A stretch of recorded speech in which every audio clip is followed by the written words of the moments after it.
Selamat datang Mistikus Channel.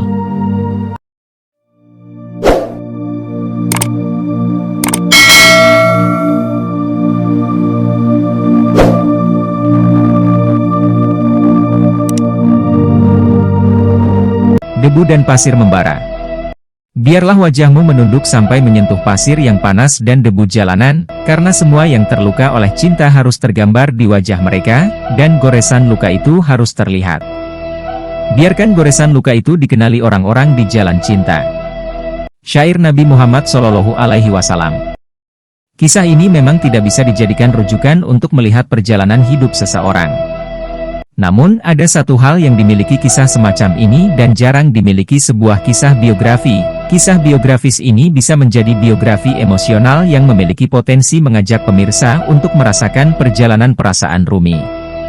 Kerinduan, keterpisahan, ketersiksaan, perjumpaan, kebersatuan, serta ketunggalan, wahdah. Semua menjadi anak tangga yang telah dilalui Rumi menuju puncak perjalanan spiritualnya, bagaimana segalanya dapat dirasakan sebagai tajalliyat Tuhan. Kecemburuan yang telah menyebabkan hilangnya Syams Tabriz, meminjam paradigma Rumi, disebabkan ketidakmampuan orang-orang yang cemburu untuk melihat yang di balik yang tampak, hingga dalam salah satu syairnya Rumi mengungkapkan, apalah arti mawar, tapi carilah yang punya nama. Melalui peribaratan ini, semua yang terlihat hanyalah penanda atau ayat yang harus diikuti untuk mengetahui, memahami, dan merasakan kehadiran petanda yang tak lain adalah asal dari semua yang ada, Allah Subhanahu wa Ta'ala. Dalam salah satu kisahnya, mengekspresikan pandangan Rumi tentang segala yang dilihatnya, yang tentu saja sudah bukan pandangan awam, melainkan pandangan seorang sufi pada makom tertinggi yang telah mampu melihat entitas di balik segala yang tampak, dan segala yang tampak tak lebih dari sebuah fenomena belaka yang menunjuk pada entitas eksistensial yang sebenarnya. Bagi Rumi, termasuk para sufi pada makom tertinggi serupa, tidak akan pernah melihat sesuatu sebelum melihat Allah. Tidak akan pernah mendengar sesuatu sebelum mendengar Allah. Itulah sebabnya, ketika mendengar bunyi embek seekor kambing Rumi merasakannya sebagai ucapan basmalah, kokok ayam jantan terdengar sebagai takbir, bunyi seekor merpati sebagai seruan kepadanya. Ringkasnya, berbagai suara dan bunyi terdengar sebagai zikir mengingat Allah. Diriwayatkan, suatu ketika Rumi berjalan di suatu lembah, dari kejauhan dia mendengar pandai besi tengah menempa benda-benda besi. Telinga awam mendengar bunyi itu sebagai beradunya dua lempengan besi belaka, tapi bagi telinga Rumi itu terdengar sebagai zikir yang menyebut asma Allah. Maka mendengar hal demikian, serta merta Rumi mulai melakukan tarian berputar dan tenggelam dalam jadab, kemabukan, pada Tuhan. Dalam konteks demikian perlu dipahami bahwa, berbagai fenomena yang ditangkap indera sebagai Allah tak lain hanyalah manifestasi, tajalliyat, Allah semata, bukan Allah itu sendiri. Allah berkenan menampakkan kesempurnaan dirinya dalam berbagai fenomena yang ditunjukkan kepada semua makhluknya. Tapi sayang, tidak semua makhluknya mampu melihat fenomena yang ada di balik fenomena tersebut. Mata telanjang yang tidak terlatih, riado, tetap akan buta pada realitas hakiki di balik segala yang tampak.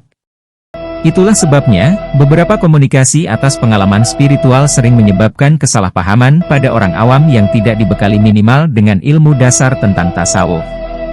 Demikian pula dengan yang dikemukakan para sufi bahwa semua adalah Allah, harus dipahami bahwa semua adalah tajalliyat Allah, bukan Allah dalam arti zat atau sifat. Semoga kisah biografis dalam Rumi series ini dapat memberikan pengaruh positif dalam kehidupan spiritual para pemirsa. Kehidupan Jalaluddin Rumi, seorang sufi abad 13 yang di barat dikenal sebagai Rumi, terdokumentasi dengan baik. Dan, beberapa bagian dalam kisah ini diambil dari biografinya. Anak yang sekaligus penulis biografinya yang pertama, yaitu Sultan Walad. Dan, untuk memperluas wawasan mengenai jalan sufi. Fakta kehidupan pribadi merupakan bayangan semata dari perhitungan yang sebenarnya. Atau lebih tepat merupakan cahaya bagi kehidupan pribadi. Rumi adalah pijar cahaya, yang nyalanya menyebar lewat kata-kata bijak yang ia wariskan. Lebih dari teks-teks lain manapun, warisannya itu berupa kumpulan puisi monumental. Jalaluddin, secara harfiah berarti, keagungan agama, tidak pernah pulih dari pengaruh pertemuannya dengan Syams, matahari, dari Tabriz. Dalam usahanya untuk mengungkapkan wawasan spiritualnya, dia menyalurkannya lewat beribu-ribu syair, yang disenandungkan secara spontan yang kemudian dicatat oleh para santrinya. Walau karyanya yang belakangan, Matsnawi, dihubungkan dengan Al-Quran berkenaan dengan arti spiritualnya, dia tidak terlalu menyukai kata-katanya sendiri. Syair itu diucapkannya semata-mata karena orang menuntut adanya kata-kata yang terlontar dari dirinya, maka dia pun menguraikan seluruh wawasan spiritualnya lewat syair-syair itu. Kata-kata yang indah dan bijaksana, bisa menunjuk kepada Allah, tapi tak satu kata pun yang bisa membawamu kepadanya. Kita harus melanjutkan akhir perjalanan itu dalam diam, karena jalan sufi adalah jalan cinta, dan cinta yang sebenarnya senantiasa mengatup mulut. Jalaluddin Rumi, 1207–1273, seorang sufi besar yang dikenal dengan puisi-puisi cintanya yang memukau menjadi daya tarik tersendiri dari kisah ini, bagi peminat sufisme pada umumnya maupun pengagum Rumi pada khususnya. Kisah ini tidak menyajikan seluruh rentang perjalanan Rumi sepanjang hidupnya, tapi lebih menekankan pada romantika persahabatan Rumi dengan Syams dari Tabriz, seorang penyair sufi pengelana. Syams adalah sosok yang sangat berpengaruh dalam perkembangan spiritual Rumi, bahkan dialah yang mengubah haluan hidup Rumi untuk masuk ke kehidupan sufi. Kisah ini juga mengisahkan peristiwa meninggalnya Bahawalad, ayah sekaligus guru pertama Rumi yang sangat dicintai Rumi dan masyarakat kota Konya, sekarang di wilayah Turki, tempat mereka tinggal. Rumi sangat terpukul dengan kematian ayahnya itu. Setelah melewati masa berkabung, tibalah saatnya bagi Rumi untuk menggantikan posisi ayahnya sebagai syaikh dan pembimbing masyarakat Konya. Rumi merasa tidak siap, sampai kemudian datang Said Burhan, murid dan sahabat ayahnya, yang kemudian menemani Rumi belajar dan menempa diri. Kehausan Rumi untuk mendalami pengetahuan agama mengantarkannya pada pengembaraan selama 7 tahun, bersama istri dan anaknya, Burhan, dan Husam sahabatnya. Rombongan kecil ini berkelana mencari orang-orang saleh untuk menimba pengetahuan dan kebijaksanaan. Di akhir pengembaraan itu, Rumi sempat berjumpa Syams di pasar Damaskus yang muncul dengan pakaian compang-camping sebagai pengemis. Tapi kehadiran Syams yang betul-betul menghujam dalam kehidupan Rumi dimulai ketika Syams datang menemui Rumi di Konya, setelah Syams diberitahu oleh Ruknuddin Sanjabi, seorang saleh, bahwa putra Bahawalad di Konya akan menjadi sahabatnya mendalami rahasia-rahasia besar Allah. Persahabatannya dengan seseorang semacam Syams memang begitu dirindukan Rumi. Dimulailah kemitraan mereka berdua menggapai jalan cinta menuju Tuhan. Rumi mabuk di jalan itu. Rumi, yang semula seorang fakih terkemuka dan menjadi guru masyarakat kota Konya, meninggalkan jubah keprofesorannya, menyelam ke kedalaman dunia sufi bersama Syams, sang matahari dari Tabriz. Rumi, yang saat itu hampir mendekati usia 40 tahun, mulai menuliskan puisi-puisi cinta sebagai ungkapan dari penemuan-penemuan mistiknya bersama Syams. Kelak, Rumi menulis sebuah buku berjudul Diwan Syamsi Tabriz untuk mengenang dan menghormati sahabatnya itu.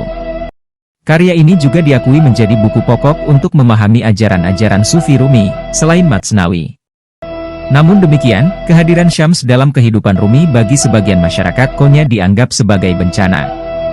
Syams dipandang menghancurkan kehidupan Rumi, bahkan menjerumuskannya ke dalam perbuatan-perbuatan yang tidak pantas. Misalnya, bersama Syams, Rumi mengembangkan tarian samak, sebuah gerakan berputar yang diiringi dengan musik yang kemudian menjadi bagian dari tradisi tarekat Maulawiyah, yang oleh masyarakat Konya dianggap tidak sesuai dengan ajaran Islam.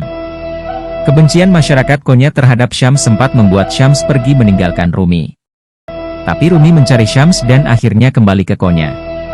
Syams dan Rumi juga pernah diadili di Konya atas dasar tuntutan beberapa masyarakat yang mengeluh atas perilaku mereka.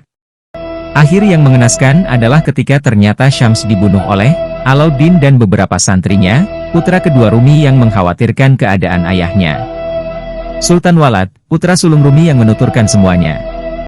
Tapi, rahasia akhirnya tersingkap.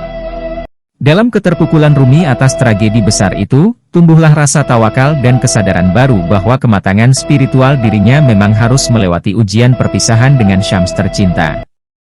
Ini kemudian dirumuskan dalam teori Rumi tentang kefanaan, yang diungkapkan sebagai berikut, apakah arti ilmu tauhid? Hendaklah kau bakar dirimu di hadapan Yang Maha Esa. Seandainya kau ingini cemerlang bagai siang hari, bakarlah eksistensimu, yang gelap, seperti malam, dan luluhkan wujudmu dalam wujud pemelihara wujud, seperti luluhnya tembaga dalam adonannya. Sosok Syams dari Tabriz yang begitu dicintai dan dihargai Rumi bisa menjadi isyarat betapa memang benar bahwa Syams telah mengubah hidupnya.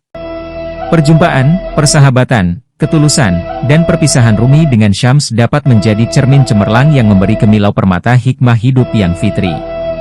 Nantikan kisah Maulana Jalaluddin Rumi selanjutnya dalam Rumi Series di Mistikus Channel.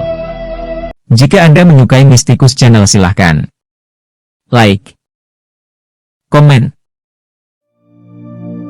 share, subscribe, dan nyalakan tanda lonceng untuk mengikuti update terbaru. Terima kasih.